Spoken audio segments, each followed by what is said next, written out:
আমি শঙ্কর সাধুখা চন্দননগরের দুর্গাচরণ রক্ষিত বঙ্গবিদ্যালয়ে শিক্ষকতা করি। উচ্চ মাধ্যমিক শিক্ষা সংসদ থেকে তোমাদের সিলেবাসে কয়েকটি চ্যাপ্টার আমাকে পড়ানোর দায়িত্ব দেওয়া হয়েছে। আশা করি আমার প্রচেষ্টা তোমাদের উপকারে লাগবে। তবে এই প্রসঙ্গে তোমাদের মনে রাখতে হবে যে আমি যখন বোঝাবো তোমাদের কিছুই কপি করতে হবে না। বোঝানোর পর এই নোটগুলি স্ক্রিনে ভেসে আসবে, তখন তোমরা ভিডিও পজ করে স্ক্রিনশট নিয়ে নেবে। আশা করি এতে তোমাদের অনেক সমস্যার সমাধান হবে।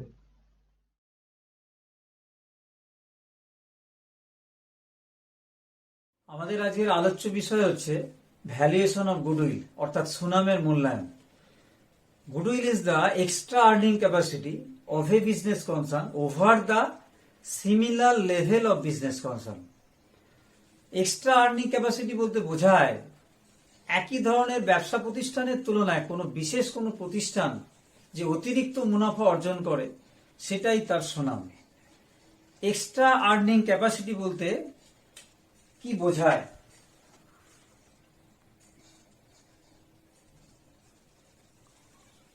এই এক্সট্রা আর্নিং ক্যাপাসিটি সুনামকে প্রকাশ করে। একটা এক্সাম্পলের সাহায্যে আমরা এটা বোঝাতে পারি। আমাদের চন্দননগরে অনেকগুলো মিষ্টির দোকান আছে, ভালো ভালো মিষ্টির দোকান আছে, যেমন সূর্যমদকের মিষ্টির দোকান, মৃত্যুঞ্জয় সুইটস, সিল সুইটস, বাবা পঞ্চানন সুইটস। আমরা জানি চন্দননগরে মিষ্টি খুবই বিখ্যাত। তো এই এতগুলো মিষ্টির দোকান একই কাজ করে, তারা প্রত্যেকেই মিষ্টি বিক্রি করে। তার মধ্যে সূর্যমদকের মিষ্টির দোকান সে বছরে থ্রু আউট দ্য ইয়ার সে এক অধিক মুনাফা অর্জন করে। এই অধিক মুনাফা অর্জন করার ক্ষমতাটা কি? Extra earning capacity. এই এক্সট্রা আর্নিং ক্যাপাসিটি তার গুডউইলকে প্রকাশ করে। এই এক্সট্রা আর্নিং ক্যাপাসিটির জন্যই সূর্যমদকের মিষ্টির দোকান অন্যান্য মিষ্টির দোকানের তুলনায় বেশি মুনাফা অর্জন করতে পারে। এখন প্রশ্ন হলো, গুডউইল একটা ইনট্যাঞ্জেবল অ্যাসেট, অর্থাৎ অদৃশ্য সম্পত্তি, কিন্তু আমাদের মনে রাখতে হবে গুডউইল কোনো ফিকটিসিয়াস অ্যাসেট না, অর্থাৎ অলিক সম্পত্তি নয়। গুডউইল কোনো ফিকটিসিয়াস সম্পত্তি হতো যদি একটা ব্যবসা প্রতিষ্ঠান ক্রমাগত লসে রান করত, তাহলে সেই গুডউইলটা আমাদের ব্যালেন্স শিটে অ্যাসেটে থাকলে সেটাকে রাইট অফ করতে হতো, কেন ওটা ফিকটিসিয়াস অ্যাসেটস। কিন্তু ইন জেনারেলি গুডউইল কোনো ফিকটিসিয়াস অ্যাসেট না, গুডউইল হচ্ছে ইনট্যাঞ্জেবল অ্যাসেটস, অর্থাৎ অদৃশ্য সম্পত্তি। এখন আমাদের দেখতে হবে এই গুডউইলকে কোন কোন বিষয় প্রভাব বিস্তার করে, গুডউইলের ভ্যালুয়েশনে কোন কোন বিষয় প্রভাব বিস্তার করে আমরা দেখে নিই। Factors affecting the goodwill. প্রথমত লোকেশন। একটা প্রতিষ্ঠানের লোকেশন গুডউইলের ভ্যালুয়েশনের উপর প্রভাব বিস্তার করে। লোকেশন মানে অবস্থান। 2 নম্বর, নেচার অফ বিজনেস। বিজনেসের প্রকৃতি গুডউইলের উপর প্রভাব বিস্তার করে। বিভিন্ন বিজনেসের প্রকৃতি বিভিন্ন রকম হয়, তার গুডউইল বিভিন্ন রকম হয়, অর্থাৎ বিজনেসের প্রকৃতি গুডউইলের উপর প্রভাব বিস্তার করে। Number 3, trend of profit. একটা ব্যবসা প্রতিষ্ঠান যখন ক্রমাগত প্রফিট অর্জন করতে থাকে তখন তার গুডউইল বেড়ে যায়। তাহলে প্রফিটের গতি প্রকৃতি গুডউইলের উপর প্রভাব বিস্তার করে। Next, efficient management. কোন প্রতিষ্ঠানের ম্যানেজমেন্ট যদি দক্ষ হয়, পরিচালক মন্ডলী যদি দক্ষতার সঙ্গে পরিচালন ব্যবস্থা পরিচালিত করে, তাহলে সেই প্রতিষ্ঠানের গুডউইল, সেই প্রতিষ্ঠানের কাজ, তার অ্যাক্টিভিটিস বৃদ্ধি পায় এবং সেই প্রতিষ্ঠানের অ্যাক্টিভিটিস বৃদ্ধি পাওয়ার জন্য সেই প্রতিষ্ঠানের গুডউইল বাড়ে। তার কোয়ালিটি, তার মান, তার মর্যাদা, তাদের ব্যবস্থাপকদের দক্ষতার জন্য বেড়ে যায়। Next, quality of product. সেই ব্যবসা প্রতিষ্ঠান যে পণ্য উৎপাদন করে সেই পণ্যের কোয়ালিটি, অর্থাৎ গুণগত মান যদি তার মধ্যে একটা কনসিস্টেন্সি যদি থাকে, গুণগত মান যদি ভালো হয়, তাহলে গুণগত মান ভালো হওয়ার জন্য তার গুডউইল বাড়ে, অর্থাৎ গুণগত মান গুডউইলের উপর প্রভাব বিস্তার করে। এরপর আমরা দেখব যে এছাড়া আরেকটা পয়েন্ট আছে, অ্যাডভার্টাইজমেন্ট। গুডউইলের মূল্যায়নে প্রভাব বিস্তারকারী গুরুত্বপূর্ণ একটা বিষয় হচ্ছে অ্যাডভার্টাইজমেন্ট, বিজ্ঞাপন। এখন তো বিজ্ঞাপনের যুগ। বিজ্ঞাপন যদি চটকদার বিজ্ঞাপন হয় তাহলে দেখা যায় সেই বিজ্ঞাপন গুডউইলের ভ্যালুয়েশনে বা গুডউইলের উপর প্রভাব বিস্তার করে। এরপর আমরা দেখব যে নিড ফর অ্যাকাউন্টিং, অর্থাৎ গুডউইলের হিসাবটা আমরা কেন রাখবো, আমাদের গুডউইল কেন গুডউইল এলো এবং গুডউইলের হিসাব আমরা রাখবো কেন। এর পরবর্তী ক্ষেত্রে গুডউইল নিয়ে আমাদের বিশেষ আলোচনা করতে হবে। আমাদের অ্যাডমিশন অফ পার্টনার আছে, আমাদের রিটায়ারমেন্ট অফ পার্টনার আছে, যা যা আমাদের সিলেবাসে এবারে আছে, ম্যাক্সিমাম পার্টনারশিপে গুডউইলের একটা গুরুত্বপূর্ণ ভূমিকা আছে। তাহলে গুডউইলের জন্য আমরা অ্যাকাউন্টসটা কেন রাখবো, নিড ফর অ্যাকাউন্টিং। প্রথমত অ্যাডমিশন অফ পার্টনার, যখন কোনো অংশীদারের অ্যাডমিশন হয়, আগমন হয় বা অংশীদার গ্রহণ করা হয়, নতুন অংশীদারের গ্রহণ হয়, তখন গুডউইলের ভ্যালুয়েশনের প্রয়োজন হয়। নাম্বার 2, রিটায়ারমেন্ট অফ পার্টনার, কোন অংশীদার যদি বিদায় নেয় বা অবসর গ্রহণ করে তখন সুনামের মূল্যায়নের প্রয়োজন হয়।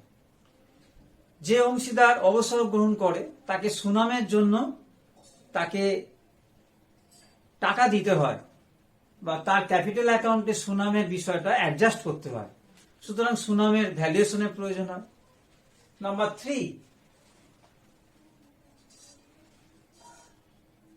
ডেথ অফ পার্টনার, কোন অংশীদারের মৃত্যু হলে আমরা গুডউইলের ভ্যালুয়েশন করতে হবে আমাদের, কারণ যে পার্টনারের মৃত্যু হয় তাকে গুডউইলের জন্য আমাদের টাকা দিতে হয়।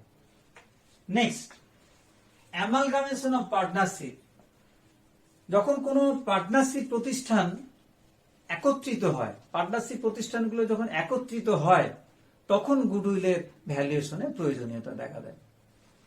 নেক্সট, সেল অফ পার্টনারশিপ, কোন অংশীদারি প্রতিষ্ঠান যদি বিক্রয় করা হয়, মার্কেটে যদি কোনো অংশীদারি প্রতিষ্ঠানকে বিক্রয় করে দেওয়া হয়, সেল করা হয়, তখন গুডউইলের ভ্যালুয়েশনের প্রয়োজনীয়তা দেখা দেয়।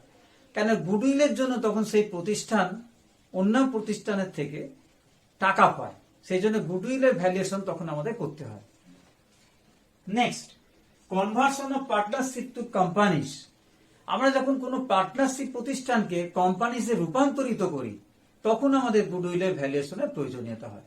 তাহলে আমরা দেখলাম কি, যে আমরা গুডউইলের ডেফিনেশন পড়লাম, তারপরে আমরা বুঝলাম যে ফ্যাক্টরস এফেক্টিং গুডউইল, গুডউইলকে কোন কোন বিষয়ে প্রভাব বিস্তার করে। নেক্সট আমরা দেখলাম নিড ফর অ্যাকাউন্টিং, গুডউইলের জন্য আমরা অ্যাকাউন্টসটা কেন রাখবো সেটাও আমরা দেখলাম। এছাড়া আমাদের যে সমস্ত একটা পয়েন্ট খুব আমাদের গুরুত্বপূর্ণ, যেটা আমাদের মাথায় রাখতে হবে, সেটা হচ্ছে অ্যাকাউন্টিং স্ট্যান্ডার্ড 26 অ্যাকাউন্টিং স্ট্যান্ডার্ড 26 অনুসারে একমাত্র কৃত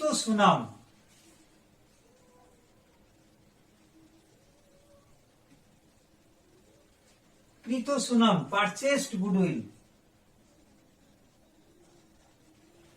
একমাত্র পারচেসড গুডউইলের হিসাবই আমরা লিপিবদ্ধ করব। পারচেসড গুডউইল, এখন আমরা পারচেসড গুডউইলের হিসাবটা লিপিবদ্ধ করব, কিন্তু আমাদের স্বসৃষ্ট গুডউইল অর্থাৎ সেলফ জেনারেটেড গুডউইল তার হিসেব রাখার আমাদের দরকার নেই। সেই গুডউইলটা আমাদের বিজনেস প্রতিষ্ঠানের বিভিন্ন রকম কাজকর্ম, অভ্যন্তরীণ অ্যাক্টিভিটিস, এইগুলোর জন্য সেই গুডউইলটা তৈরি হয়, এর হিসেব রাখার আমাদের কোনো দরকার নেই। এরপর যেটা বিষয় সেটা হলো যে মেথডস অফ ভ্যালুয়েশন, আমরা গুডউইলের ভ্যালুয়েশন তো আমাদের করতে হবে, কিন্তু গুডউইলের ভ্যালুয়েশন করব কিভাবে, গুডউইলের ভ্যালুয়েশনের বিভিন্ন পদ্ধতি কি কি। আমরা জানি গুডউইলের ভ্যালুয়েশনের মূল মেন তিনখানা আমাদের পয়েন্ট মনে রাখতে হবে। নাম্বার 1, গড় মুনাফা পদ্ধতি, অ্যাভারেজ প্রফিট মেথড। নাম্বার 2, অতি মুনাফা পদ্ধতি, সুপার প্রফিট মেথড। আর নাম্বার 3, মূল ধনায়ন পদ্ধতি, ক্যাপিটালাইজেশন মেথড। এখন অতি মুনাফা পদ্ধতি, গড় মুনাফা পদ্ধতি এবং মূলধনায়ন পদ্ধতি, এই তিনটে পদ্ধতির মধ্যে অ্যাভারেজ প্রফিট মেথডের আমাদের দুটো ভাগ আছে। একটা হচ্ছে weighted average, simple average method, আর একটা হচ্ছে ওয়েটেড অ্যাভারেজ মেথড। আর ক্যাপিটালাইজেশন মেথডের দুটো পদ্ধতি আছে, সেটা হচ্ছে ক্যাপিটালাইজেশন অফ অ্যাভারেজ প্রফিট এবং ক্যাপিটালাইজেশন অফ সুপার প্রফিট। সুতরাং গুডউইলের ভ্যালুয়েশনের জন্য আমাদের এই তিনখানা পদ্ধতি নিয়ে আমাদের পরবর্তী ক্ষেত্রে আলোচনা করতে হবে। আমরা একটা এক্সাম্পল দেব, সেই এক্সাম্পলের সাহায্যে আমরা এই তিনটে পদ্ধতিকে একই সাথে রিপ্রেজেন্ট করব, যাতে তোমরা বুঝতে পারো যে কিভাবে গুডউইল আমরা ক্যালকুলেশন করি।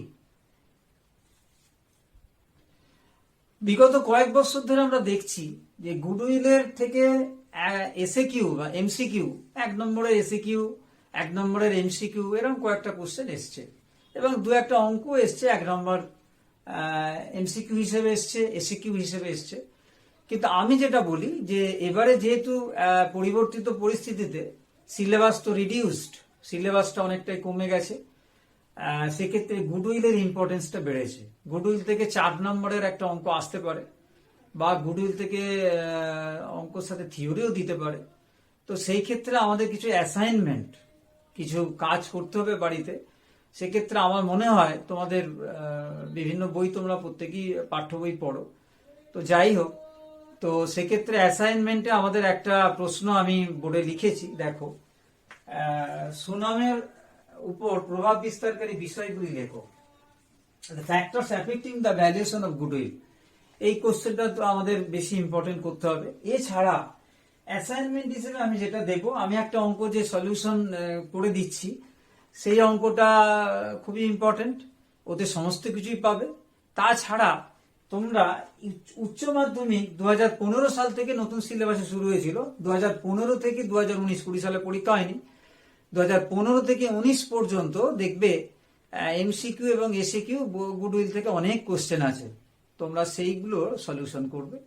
দেখবে সেখানে অ্যাভারেজ প্রফিট মেথড আছে, সুপার প্রফিট মেথড আছে, ক্যাপিটালাইজেশন মেথড আছে, ইত্যাদি ইত্যাদি আছে।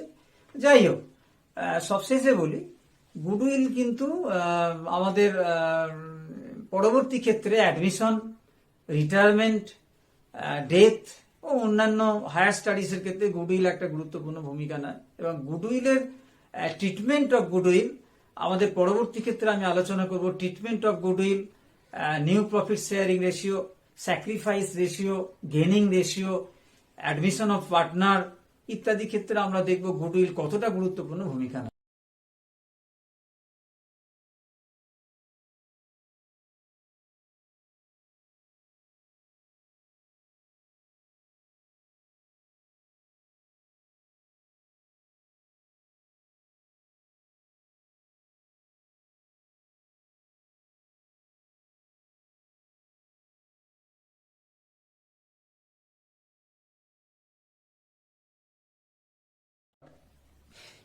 আমরা জানি সুনামের মূল্যায়নের 3খানা পদ্ধতি আছে। 1 নম্বর হচ্ছে গড় মুনাফা পদ্ধতি, অ্যাভারেজ প্রফিট মেথড। 2 নম্বর হচ্ছে অতি মুনাফা পদ্ধতি, সুপার প্রফিট মেথড। 3 নম্বর হচ্ছে মূলধনায়ন পদ্ধতি, ক্যাপিটালাইজেশন মেথড। তো আমরা একটা এক্সাম্পল নেব, একটা নিউমেরিক্যাল এক্সাম্পল নেব, যে এক্সাম্পলের সাহায্যে আমরা 3টে মেথডকেই একই সাথে রিপ্রেজেন্ট করতে পারবো। তো আমরা যে এক্সাম্পলটা নিয়েছি, সেই এক্সাম্পলটা আমাদের পরীক্ষার জন্য বিশেষ ইম্পর্টেন্ট। আমরা এক্সাম্পলটা একটু তাকিয়ে নিই। The following information relates to a business concern. Profit or loss for the 3 years 2017 30,000 profit, 2018 10,000 loss, 2019 10,000 profit. There was an undervaluation of stock rupees 6,000 in the year 2019. The assets of the firm 60,000 including goodwill 5,000, external liabilities 10,000, rate of normal profit 10%. Calculate the value of goodwill on the basis of 2 years purchase of average profit, 2.5 years purchase of super profit, and capitalization of super profit and capitalization of average profit. আমরা এবার সলিউশনটা দেখব। প্রথমে সলিউশনের আমরা প্রথমে average প্রফিটটা বের করব। অ্যাভারেজ প্রফিট আমরা জানি অ্যাভারেজ প্রফিট ইকুয়ালস টু 3 বছরের অ্যাভারেজ প্রফিট আমরা যখন বের করব তখন প্রথম বছরের প্রফিট ছিল 30,000, দেন লস ছিল 10,000, 30,000 মাইনাস 10,000। 2019-এ আন্ডার ভ্যালুয়েশন অফ স্টক ছিল 6,000। তাহলে আন্ডার ভ্যালুয়েশন অফ স্টক হলে আমাদের প্রফিটটা বাড়ে, সেজন্য 19 সালে 10,000 এর সঙ্গে 6,000 যোগ হলো। তাহলে টোটাল কত হলো? 30,000 আর 6 36,000। 30,000 মাইনাস 10,000 প্লাস 16,000 ডিভাইডেড বাই 3। তার মানে 36,000 ডিভাইডেড বাই 3 সমান 12,000। 12,000 হচ্ছে অ্যাভারেজ প্রফিট। 12,000 হচ্ছে অ্যাভারেজ প্রফিট। আমরা প্রথম যেটা ছিল যে 2 ইয়ার্স পারচেস অফ অ্যাভারেজ প্রফিটে গুডউইলের ভ্যালুয়েশন, তো ভ্যালু অফ গুডউইল হবে অ্যাভারেজ প্রফিট গুণিত 2 ইয়ার্স পারচেস, অর্থাৎ 12,000 গুণিত 2, 24,000 হচ্ছে ভ্যালু অফ গুডউইল। দ্বিতীয়টার ক্যালকুলেশন হবে, দ্বিতীয়টা বলতে চাইছে আমাদের 2.5 years purchase of super profit. তাহলে আমাদের সুপার প্রফিটটা বের করতে হবে। সুপার প্রফিট বের করার জন্য সর্বপ্রথম আমাদের নর্মাল প্রফিট বের করতে হবে। নর্মাল প্রফিট বের করবার জন্য আমাদের ক্যাপিটাল এমপ্লয়েড বের করতে হবে। তাহলে আমরা ক্যাপিটাল এমপ্লয়েডটাকে প্রথম বের করি। Capital employed equals to total assets minus goodwill minus external liabilities. তো টোটাল অ্যাসেট আছে 60,000 এন্ড গুডউইল আছে 5,000, সেটা বাদ যাবে, আর 10,000 হচ্ছে এক্সটার্নাল লায়াবিলিটিস, 10,000 বাদ গেল। টোটাল হচ্ছে 45,000 হচ্ছে ক্যাপিটাল এমপ্লয়েড। তাহলে নর্মাল প্রফিট কত? নর্মাল প্রফিট হবে ক্যাপিটাল এমপ্লয়েড গুণিত 10%। ক্যাপিটাল এমপ্লয়েড হচ্ছে তোমার 45,000। আর নর্মাল প্রফিট বের করার জন্য এখানে দেখি আমরা নর্মাল রেট অফ রিটার্ন আছে। রেট অফ নর্মাল প্রফিট হচ্ছে 10% হচ্ছে রেট অফ নর্মাল প্রফিট হচ্ছে 10% রিটার্ন। তাহলে নর্মাল প্রফিট হবে ক্যাপিটাল এমপ্লয়েড গুণিত 10/100 সমান 45,000 গুণিত 10/100 সমান 4,500। তাহলে সুপার প্রফিট ইকুয়ালস টু, আমরা অ্যাভারেজ প্রফিট আগেই ক্যালকুলেশন করেছি, তাহলে average profit minus normal profit. তাহলে অ্যাভারেজ প্রফিট হচ্ছে 12,000 মাইনাস নর্মাল প্রফিট, অর্থাৎ 12,000 মাইনাস 4,500, 7,500 হচ্ছে আমাদের সুপার প্রফিট। তো ভ্যালু অফ গুডউইল কত হবে? সুপার প্রফিট গুণিত 2.5 ইয়ার্স পারচেস। তাহলে সুপার প্রফিট হচ্ছে আমাদের 7,500 গুণিত 2.5 ইয়ার্স পারচেস, অর্থাৎ 7,500 গুণিত 2.5 ইয়ার্স, তাহলে 18,750 হচ্ছে value of goodwill under super profit method. Next, value of goodwill under capitalisation of super profit. যখন আমরা ক্যাপিটালাইজেশন পদ্ধতি প্রয়োগ করব তখন সুপার প্রফিটকে যদি ক্যাপিটালাইজ করি তাহলে সুপার প্রফিট হচ্ছে 7,500 গুণিত 100/10, অর্থাৎ 75,000 হবে ভ্যালু অফ গুডউইল। অর্থাৎ সুপার প্রফিটটাকে আমরা যখন ক্যাপিটালাইজ করব তখন আমাদের পার্সেন্টেজটা 100/10 হবে, অর্থাৎ 75,000 হবে ভ্যালু অফ গুডউইল। নেক্সট, আমরা 4 নম্বর যেটা ক্যালকুলেশন করব সেটা হচ্ছে value of goodwill under capitalisation average profit. তো ক্যাপিটালাইজেশন অফ এভারেজ প্রফিট মেথডে যখন আমরা ভ্যালু অফ গুডউইল বের করব তখন আমরা প্রথমে দেখব total capitalised value of the farm, সেটা বের করতে হবে। Capitalised value of the farm বের করব, তারপর তাই থেকে আমরা এভারেজ ক্যাপিটাল এমপ্লয়েডটা বিয়োগ করব। তাহলে capitalised value of the farm বের করার জন্য কিভাবে বের করি আমরা দেখি। Capitalised value of the farm equals to average profit গুণিত 100/10। অ্যাভারেজ প্রফিট আমরা আগেই বের করেছি 12,000। তাহলে capitalised value of the farm হবে অ্যাভারেজ প্রফিট গুণিত 100/10 সমান 12,000 গুণিত 100/10 সমান 1,20,000 টাকা। তাহলে 1,20,000 টাকা হচ্ছে capitalised value of the firm. এখন তাহলে capitalised value of the firm থেকে অ্যাভারেজ ক্যাপিটাল এমপ্লয়েড বিয়োগ করলে আমরা ভ্যালু অফ গুডউইল পাবো। তাহলে value of goodwill equals to 1,20,000 অর্থাৎ capitalised value of the firm minus average capital employed অর্থাৎ 1,20,000 মাইনাস 45,000 সমান 75,000। 75,000 হলো value of goodwill under capitalisation of average profit.